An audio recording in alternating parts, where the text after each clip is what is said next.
Hi, Roy here on my channel Roy Reads Anything, including poetry, which usually involves Dr. Jennie reading a poem on a Thursday for Poetry Thursday. Doing things slightly different this week in that we're both doing something and we're operating as a sort of poetic tag team, each reading a poem, and they also relate to other tags for this month. Hooray! So the poem I'm reading is called Cimmeria by Robert E. Howard, and this was written in 1932. Shortly after he wrote the poem, he created his famous fictional character Conan the Cimmerian. So the link's pretty obvious in that Conan the Barbarian comes from Cimmeria. So the poem kind of was part of the process of generating the ideas for his fiction. But to the poem.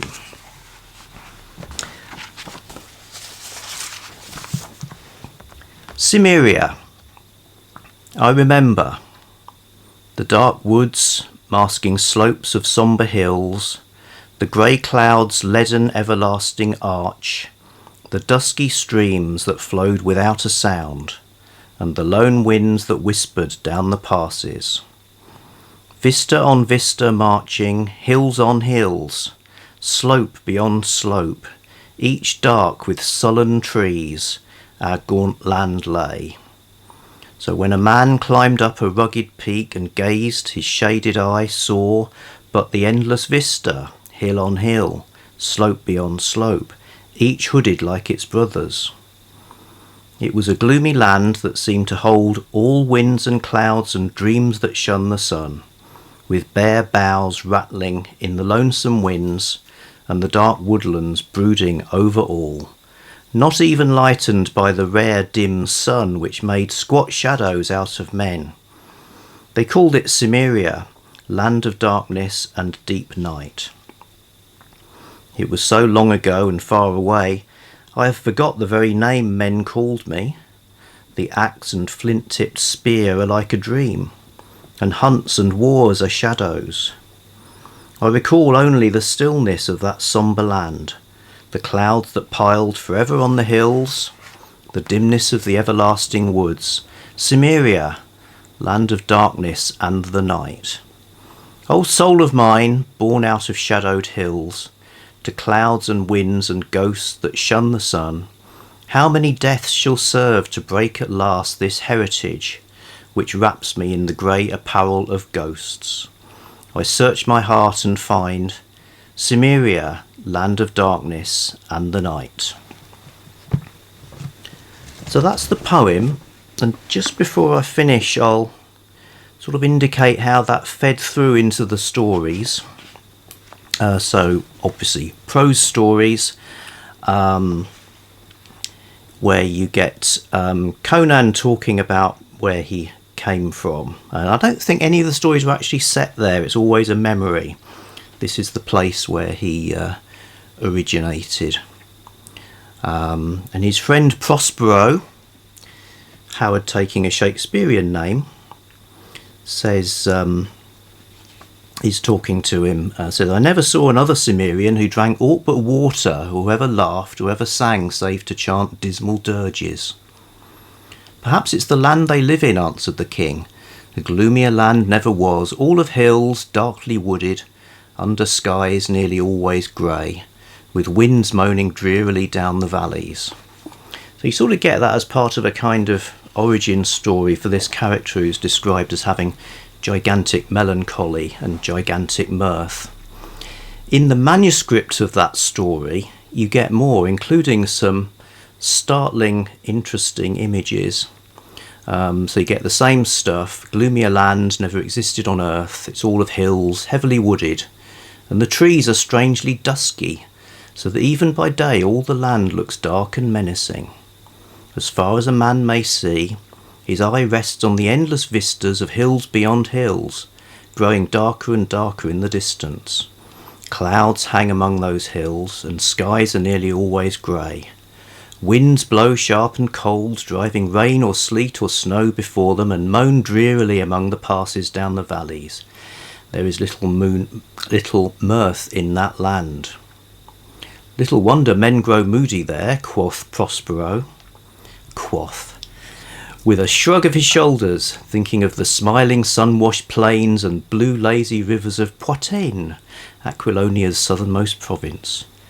Strange and moody indeed, answered Conan. Life seemed bitter and hard and futile. The men of those dark hills brood overmuch on unknown things. They dream monstrous dreams. Their gods are Crom and his dark race, and they believe the world of the dead is a cold, sunless place of everlasting mist, where wandering ghosts go wailing for evermore.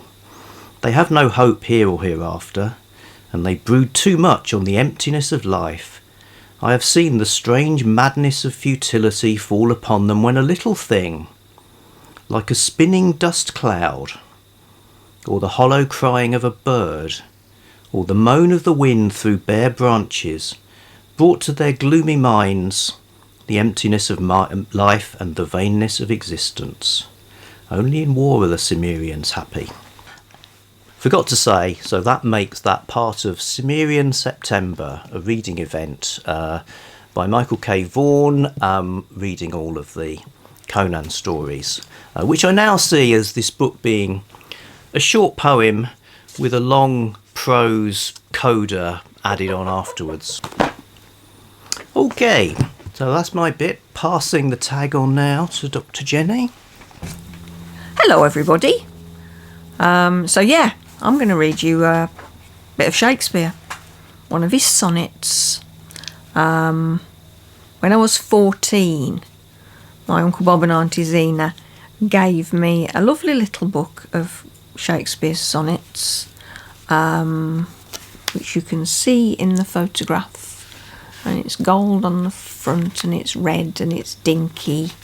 And the print in it is very, very tiny.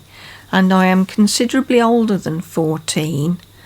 So I'm not going to read it from the little book, because it's too small. I'm going to read it from the big tablet.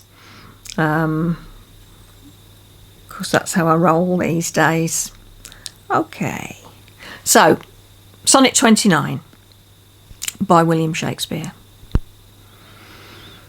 When in disgrace with fortune and men's eyes, I all alone beweep my outcast state, and trouble deaf heaven with my bootless cries, and look upon myself and curse my fate, wishing me like to one more rich in hope, featured like him with friends possessed, desiring this man's art and that man's scope, with what I most enjoy contented least. Yet in these thoughts myself almost despising, haply I think on thee, and then my state, like to the lark at break of day, arising from sullen earth, sings hymns at heaven's gate. For thy sweet love remembered, such wealth brings, then I would scorn to change my state with kings. Awesome. And that's part of Shaktember. It is September indeed. event, all about reading and enjoying Shakespeare, which we've been doing. We have. We have. Reading yeah. it, enjoying it, Yep. watching Good. it on the telly. It's been great. Okay, so that's our Poetry Thursday for this week. Back soon with something else.